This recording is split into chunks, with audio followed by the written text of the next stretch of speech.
Alright, this is Francisco with another educational video. It's for educational purposes only. So, going into the video, Brother Polite and Minister Inky discuss hip hop, drugs, and alchemy, and they show the manipulation of words in the form of spells, so that you are already working against your own behalf. On your own behalf. Here you go. So, let's get in it.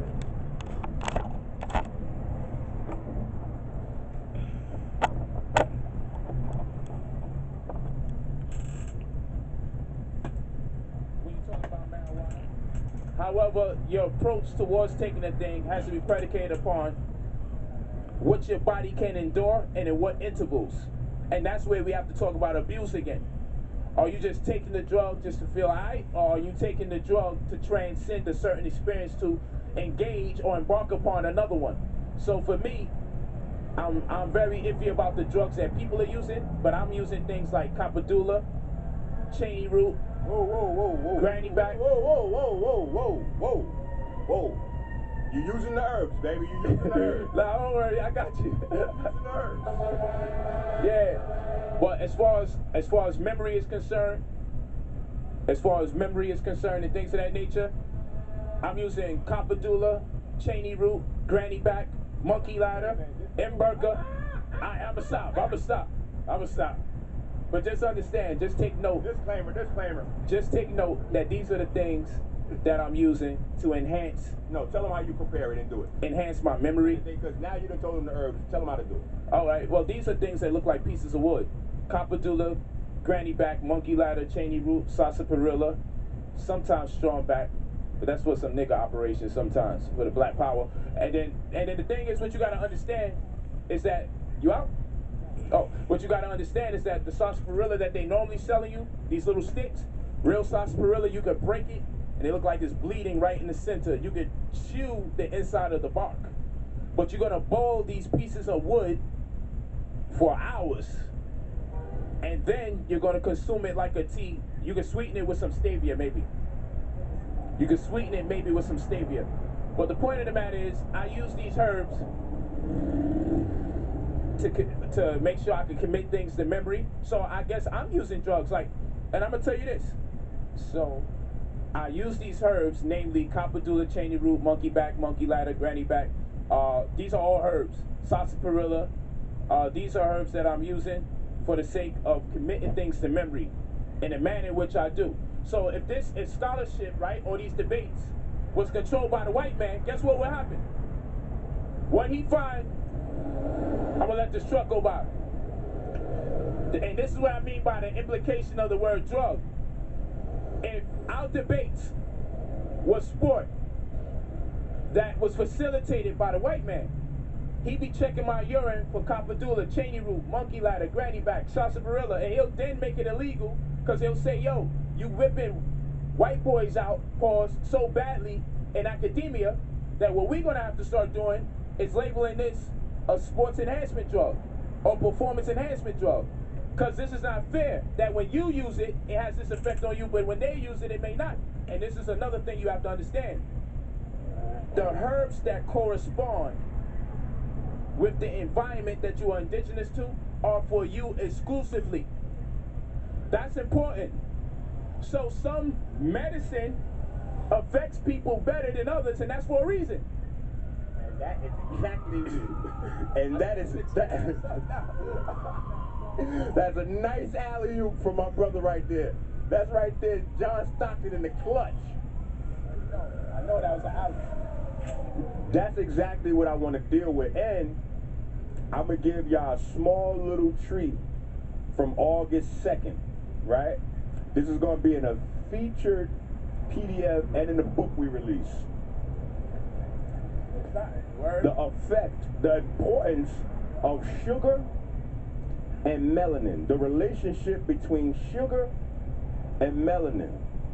You see, only dope boys know the relationship between sugars and drugs. This is why you get the milk sugar to add to the cocaine, right? Because melanin, let's start there. Let's go back to the melanology. Let's go to melanology. you have melanocytes. Inside melanocytes, you have enzymes called melanosomes. Those melanosomes produce melanin, but it's not enough for them to produce the melanin in order for your skin to get darker. They have to impregnate the adult stem cells called keratinocytes that make up your skin with the melanin that they create in order for it to register in the darkness of hue in your skin. Now, why that's important is because it's actually the sugar that binds the melanin to the keratinocyte. The specific sugar is found in milk sugar, all right? Lactose is not a specific sugar by itself. Lactose is the combination of glucose and galactose. And it is galactose that actually binds the melanin to the skin cell. Why is that relevant to this conversation? Because you lazy ass niggas that don't want to research your own biology are being pimped by the people that do research your biology. Because it's not only melanin that galactose binds to your skin cells or your adult stem cells. It binds cocaine, it binds crack, it binds heroin. So this is why there's a different effect on black people versus everybody else, because it's our different way that we process sugar and the fact that we process different sugars differently than other ethnic groups. So, based on your blood type, you do have a different affinity for sugars because the antigens on the blood that make up the blood types are sugar-based. This is why funguses are sugar-based. You need sugar in your diet, but it's what type of sugar. So understanding that you have an innate need for sugar, understanding that your brain uses sugar for fuel, the European has been able to, our enemy, you see, not the devil, because the devil would not need to make GMOs to get you. The devil could just do like this to get you. So the fact that the GMOs are in place, the private prisons are in place, all of these are not evidence that the white man is the devil. It's in fact evidence that the white man is not the devil because he has to work 24/7 around the clock, goddammit, to entrap you. Okay? So it is the genetic differences that cause our inability to deal with.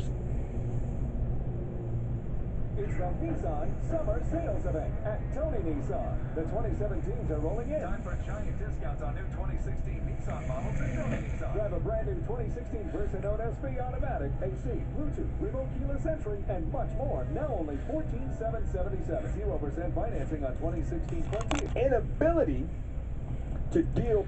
Time bust up freaking. Ooh, it's late. It's like 1 o'clock. Shit, man, busy all day, but gotta get this out. With some of these natural plant-based neurotoxins, and when we party in mixed settings, meaning if we go back a few years, right? Take Richard Pryor, for example. Richard Pryor was mingling with a lot of white folks. So he's watching these white folks use cocaine with no problem.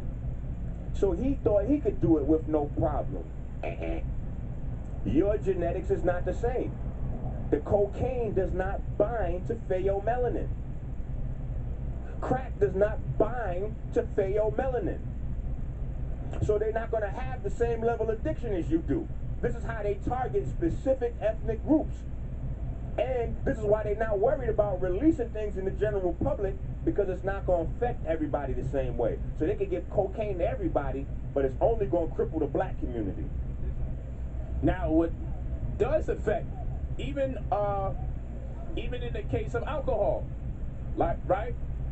Alcohol affects us way more significantly than it does the Caucasoid. How's this?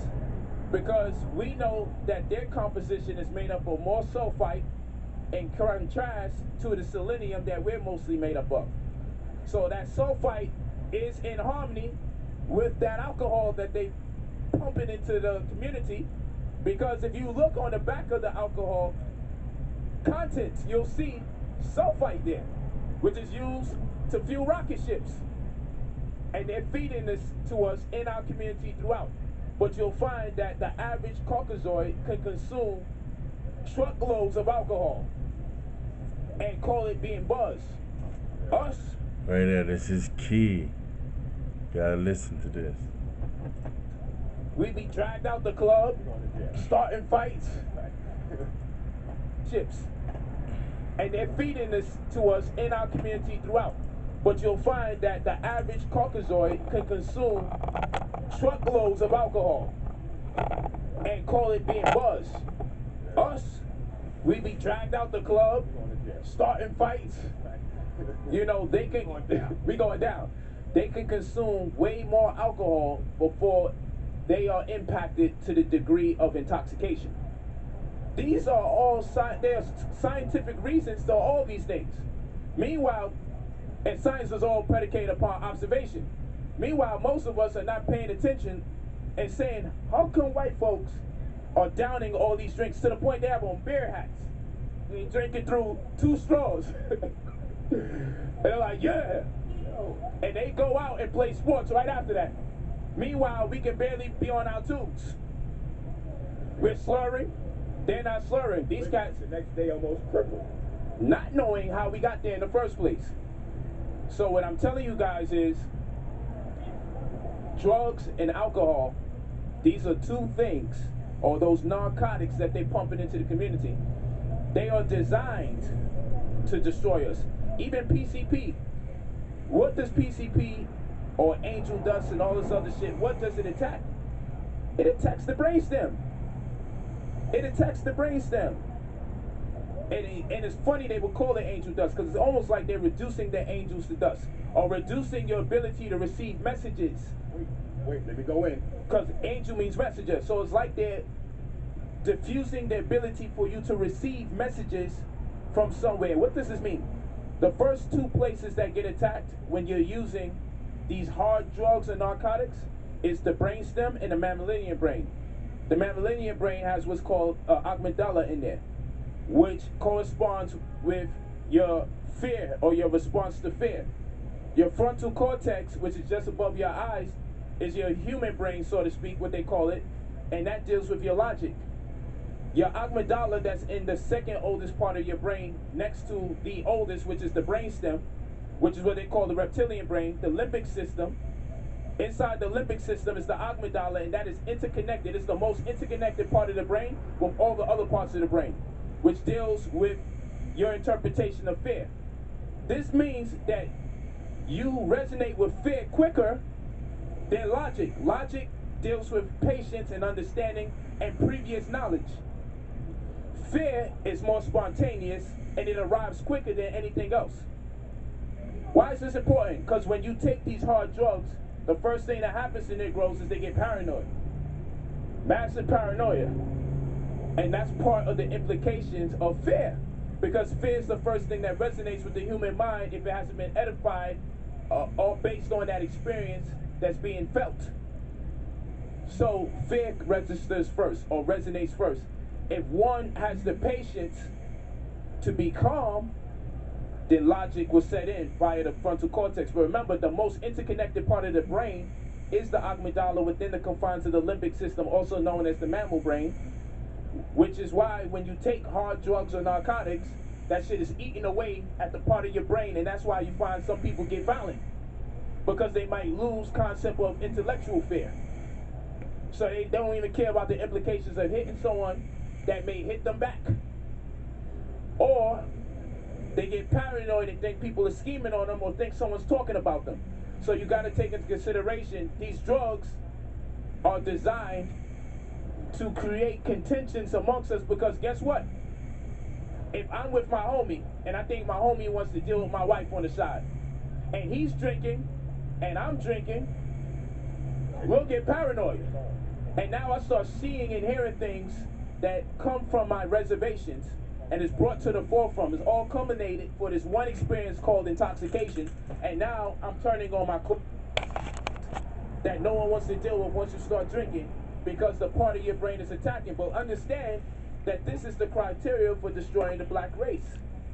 to have them so depressed and so impoverished that they use drugs, liquid or hard, as a vice to escape this reality.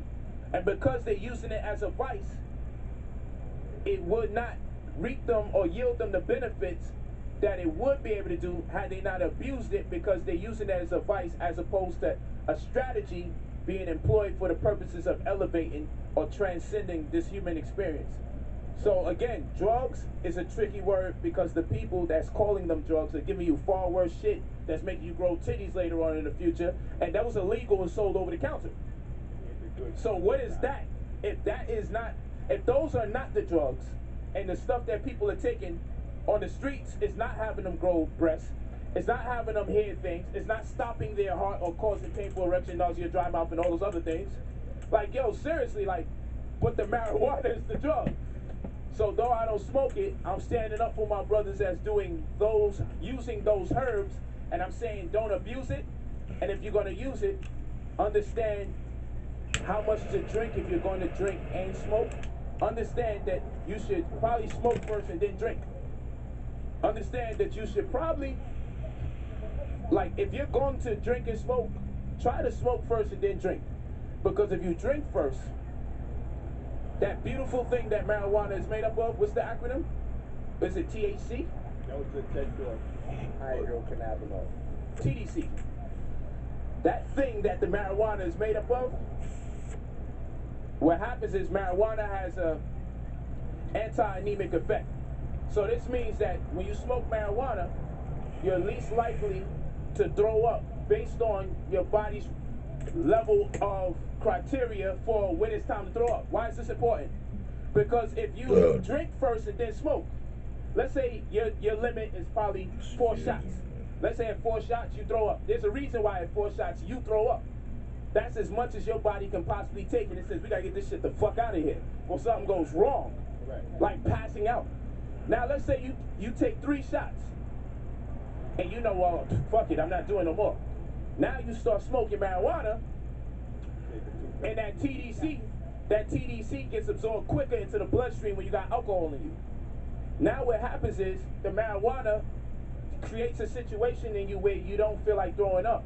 That's what marijuana does. One of the fly things about marijuana, which is why they use it in medicine, is because people have to take drugs that makes them throw up. So what they'll do, they'll give them marijuana first so they can take the drugs after so they don't throw up. So if you're gonna drink 3 drinks knowing 4 makes you throw up, when you drink 3 drinks and then you start blowing bud, you'll fuck around and now you can take 6 shots. You will not throw it up no more because of the marijuana, because the TDC is being absorbed so quickly in the bloodstream. And now you may fucking die. Or you do some critical damage to your central nervous system because now you've transcended the amount that your body under regular circumstances would say, yo, 4 is too much, homie, throw up. Now you fly. You went past the security system, and now you are in the red zone. And anything can happen to you based on your own biochemistry. You may have a different design for how you deal with excessive alcohol, different from me. Let me tell them what happens. What happens is you go out of conscious, and when your nervous system shuts down, what grounds you, the you, into your physical body is not grounded. So now the defenses are open for another conscious to inhabit your body. Without getting too spooky, I'm gonna leave you there. This is why there are days that you don't remember. Once you get too drunk, you don't remember what happened because it wasn't you. This is why all the original liquor stores, they weren't even called liquor stores, they were called spirits. And they told you out on Front Street what they were selling. Now, the other slick shit about marijuana, which is what they'll never tell you, and this is why I'm on record correcting the entire Western scientific academia, because they will tell you that the lungs are tissues, etc., or the lungs are organs. I, Minister Inky, am the only person on record telling you that the lungs are a gland. The lungs are a gland. In order to be scientifically classified as a gland, the tissues that make up that have to produce or secrete a hormone. and what your lungs secrete is DMT. This is why when you use the marijuana, it allows you to go back. That's why it's called delta tetrahydrocannabinoid, etc. But the delta part is what lets you know where you go when you do get a good natural buzz. It syncs you back to that original signal that's pulsing from the center of our galactic core, right? So this is why they say that you go through the heart chakra. But in Egypt, the ab was everything, the seat of the consciousness. So when we blow bud, you produce DMT in the lungs, which your pineal and pituitary then use to take you to higher states of consciousness, etc., etc., etc. But most people stop at that level of understanding because when scientists were trying to understand DMT, they just used what they had at their disposal, and they saw that the DMT residue was in the pineal and the pituitary gland, specifically the pineal and the pinealocytes. Those are the pigmented melanocytes that are in the pineal gland. They have renamed them pinealocytes, but they are still a melanated or pigmented cell. This is where all the residue for DMT is, and it's produced in the lungs. So there's a whole science. I suggest y'all get the PDF, Pharmakia, 40dayfruitfast.com. Go a little bit deeper into that, etc., etc. And the new one, the conscious mind state. I go deeper.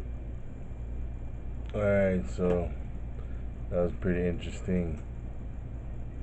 So now we're going to Minister Inky, the truth about genetics, food, and future of humanity. Shelves in the supermarket. So they were saying something like that. The FDA said there shouldn't be more than 3% wood pulp. And I'm like, what the fuck is that doing in the cheese anyway? So I'm like, hold on.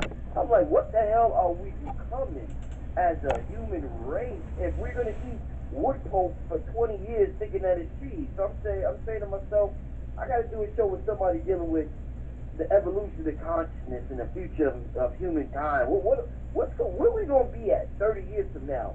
Eating wood pulp and all of these fillers they're putting in everything every day. If we do this every day for 30 years, where are we going to be? So I said, I got to call Minister Inky for that and just, chop it up with him, have a convo. So Minister Inky, just to start out the show, we're supposed to be in this, we're not supposed to, we're in this spiritual age now where everybody's seeking, everybody is questioning things, questioning authority, questioning religion, questioning their parents, questioning their girl, the girls questioning their man. Everybody's just questioning everything right now. They say we're evolving, we're becoming a new species, we're becoming more enlightened. They say, we're becoming crystalline beings, some people say. But at the same time, we're getting fed so much garbage from the supermarket, from the television, that's bombarding us with just nonsense on a continuous basis. What do you see happening from your vantage point, from your perspective, Minister Inky? What do you see happening? What do you see as a future being for our species? Okay, well, let me do it like this. Before I even really get into that question, I want to address the first part, which is the wood chip. Because I think if I talk about that real quick, it'll help people understand where I'm getting ready to go with the larger answer. Okay. Right? So if we look at the wood chips, right? They now, and this is how they hide themselves. And this is again why I stress to people, get in the class, the God Complex course, 40dayfruitfast.com. Get in the class. Learn this info. This is what you need to save your life. People are not going to be able to put two and two together. Like, even the people that just listen to what you said, they putting sawdust in the food. They not going to be able to put two and two together because everybody that hears that, they're going to go home and they're going to cook food, and a lot of them are going to cook food that got that sawdust in it. Why? Because they don't know what to look for on the ingredients list. Cellulose. Anytime you look on the ingredients list of food and it has cellulose there, that cellulose is wood chips. Now, how can they list wood chips as cellulose? Because a great deal of all vegetation, of all vegetation is cellulose. Cellulose is a natural component to plants, but it's something that our body cannot digest. And depending on the plant, it gets harder and harder and can harm the body. Now, the reason why they put this cellulose, aka star chips, into stuff is so that it won't like stick together, because they